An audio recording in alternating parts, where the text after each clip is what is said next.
Ta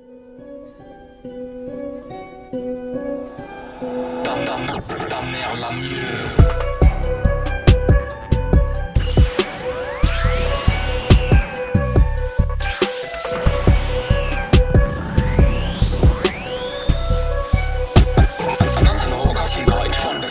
Le battle qui va suivre, là c'est l'élève et le maître, quoi. Mesdames et messieurs, Mélusine contre Onizuka, c'est maintenant, c'est maintenant, c'est maintenant. Faites un maximum de bruit pour eux, s'il vous plaît.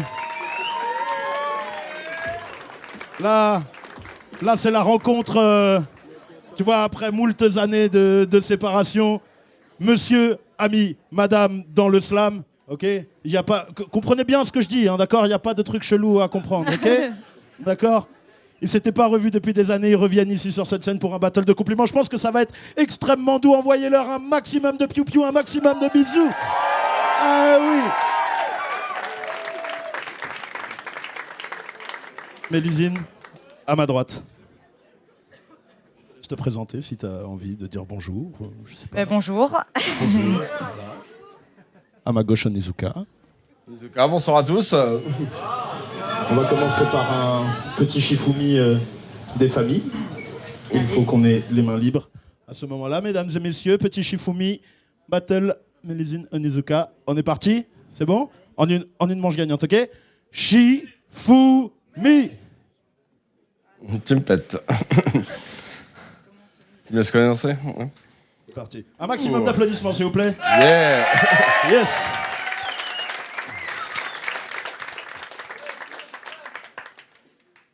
Mélusine, comment te dire honnêtement en public à quel point je t'aime? Tous et toutes ces obsédés là vont croire que c'est juste à cause de ton beau petit cul. Honnêtement, moi, quand je l'ai connu, il était à peine majeur, peu l'avait vaincu depuis qu'il a pris du vécu. Je t'avoue que je suis convaincu qu'il a su rester le même. En gros, il l'a pas fait cocu.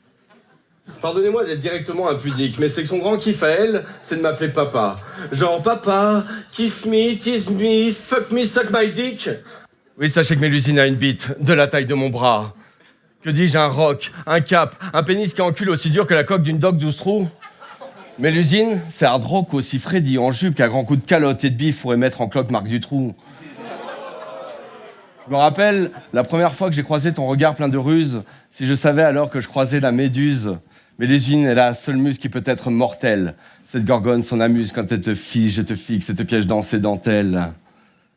Chacune de ces synapses c'est un clitoris pour poète. Le moindre beau mot lui fait frissonner tout le corps. Telle une sainte à l'hymen vierge apparaît alors un halo autour de sa tête.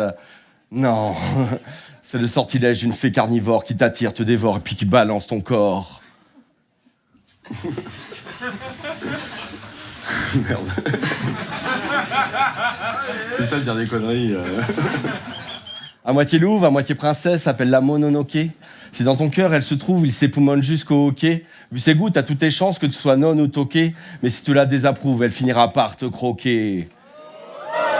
Méfiez-vous, car parfois elle a aussi des goûts de chiottes. Je le dis facilement, car la moitié de tes ex sont mes potes.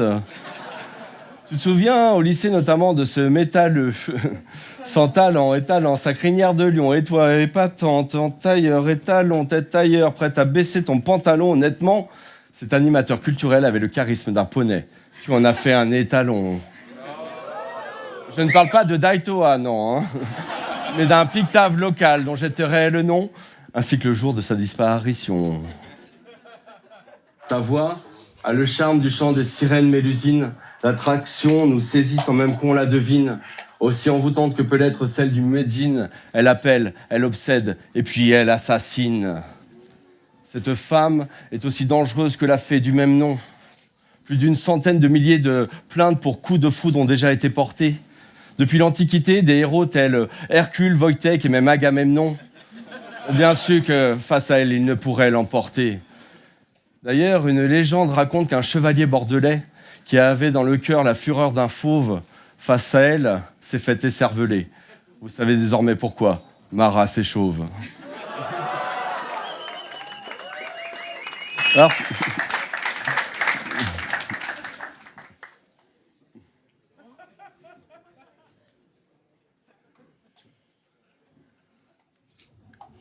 Il m'a dit, tu vois ce texte qui harangue, tu l'as écrit comme tu te touches. Tu veux qu'il soit pendu à ta langue, apprends déjà à fermer ta bouche. Quand tu seras capable d'éclater tes tripes, alors tu sauras qu'on n'écrit pas sur commande. Et que si la plume travaille sa technique, on ne trouve pas forcément de réplique à chercher ses vers dans une vieille viande. En tout cas, moi, c'est ce que la poésie m'a appris, de me fier à mon flair, pas de faire ce que je maîtrise. T'es pas obligée, petite, d'écouter ce que je dis, mais tu verras qu'elle ira où elle veut, pas là où tu vises. Et moi, j'avais quoi, 17 ou 18 ans, une vie qui partait en couille avec du jus de poète. Je pouvais parler de ma chatte parce que j'avais ce cran, il fallait bien que quelqu'un m'apprenne qui était le maître. Alors il a fouillé dans mes textes pour mettre la lumière sur mes rêves. Qui sait s'il savait que lorsque l'enfant se vexe, c'est qu'il est prêt à devenir l'élève. Oh Nizuka. Est-ce pour toi que commencent les choses quand on sort lentement ce qui nous tue ? Moi j'ai ta larme au moment qui nécrose et tue-moi si je mens, mais je vais te rendre ce que tu fus.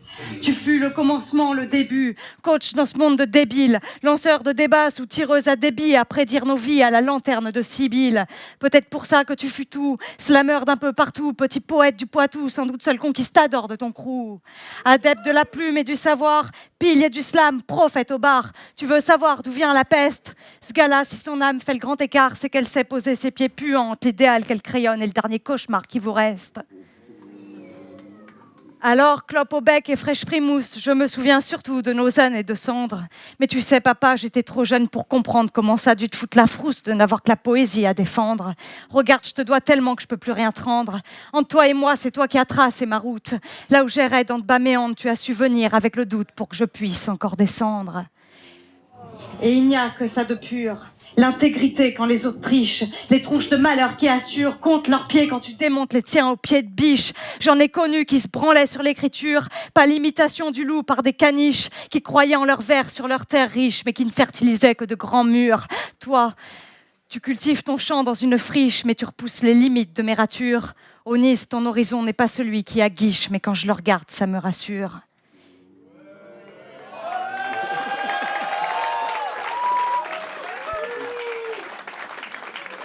Car il n'y a pas d'égo, d'orgueil qui s'y affiche, seulement un monde libre, sans égo, sans bakchiche. Je me suis souvent demandé pourquoi les morsures sont des peurs dont tu te fiches, mais j'ai fini par être sûre que chienne ou louve, c'est toi qui m'as ouvert la niche. C'est doux. Comme la douceur.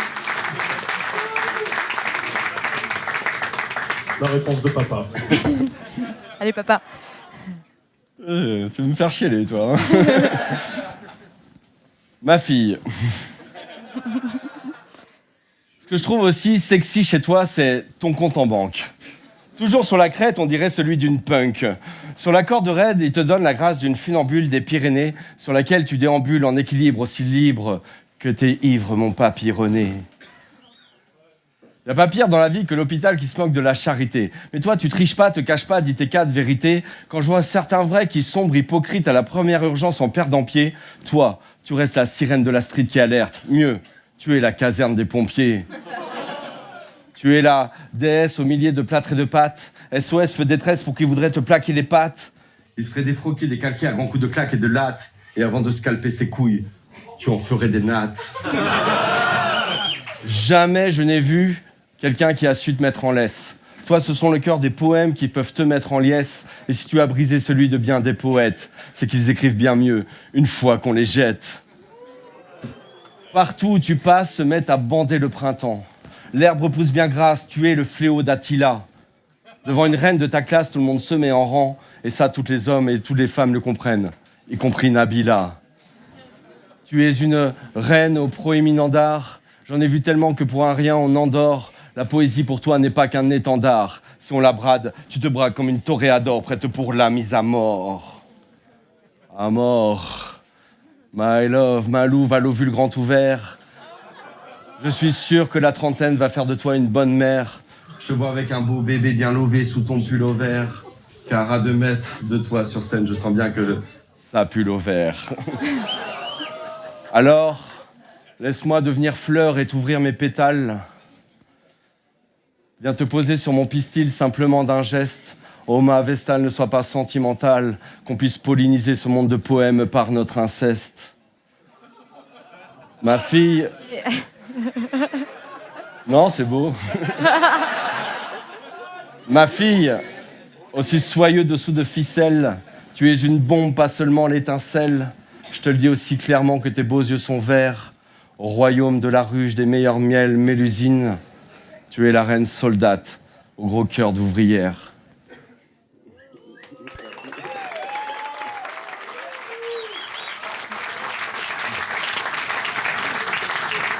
Mielleux.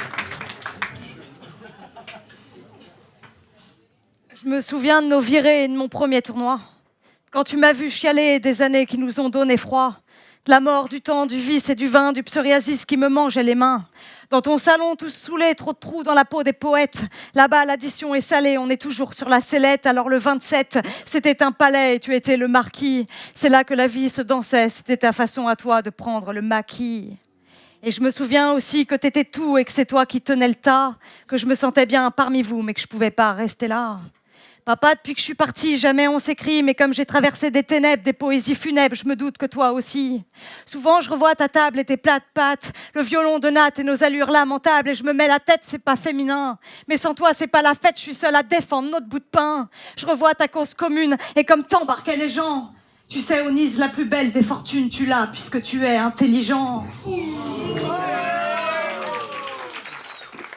Je me souviens que t'aimais l'ivresse et la passion de Lilith, que t'as mis dans ton lit quelques gonzesses et que j'étais jalouse parce qu'elles touchent à l'élite. Heureusement, il y a eu cette soirée où le fantasme est tombé. Tu sais, quand t'as traversé la baie vitrée avec cette meuf moche qu'on n'avait jamais vue. Ils étaient à moitié nus. Elle s'est ouvert le bras à l'hosto, elle avait pas de soutif. Et lui, pendant ce temps-là, il faisait les 100 pas. Onizuka, mais qu'est-ce que t'as? Mais en fait, il cherchait juste le préservatif. Et le pire, c'est que nous, on le voyait, il était resté collé là. Ce mec-là, les vitres, il en fait des éclats et l'amour le met pas à genoux. D'ailleurs, dans le Kama Sutra, il a fait ajouter la position du fakir raté, mais debout. Je me souviens que le sentiment, c'est pas le talent, que t'as aimé des meufs que je trouvais nulles. Parce qu'il n'y a pas que la scène, il y a les gens. Je me souviens que je voulais pas être ridicule, que j'ai adhéré à toutes tes idées, adoré que tu me fasses confiance. Je me souviens qu'on s'est jamais parlé, que tu fais partie de ceux qu'on apprend dans le silence.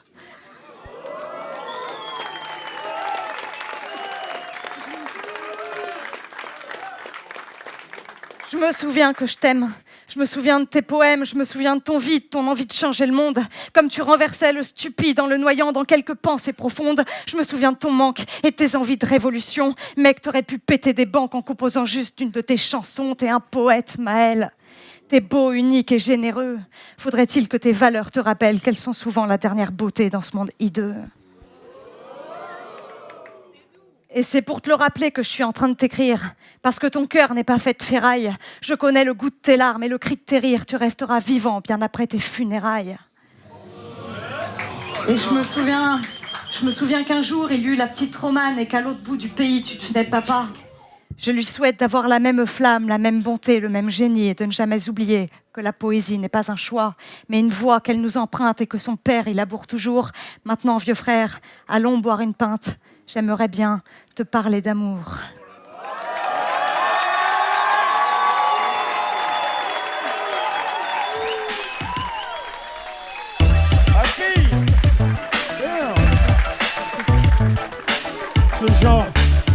Ce genre d'amour paternel, relation père-fille extraordinaire.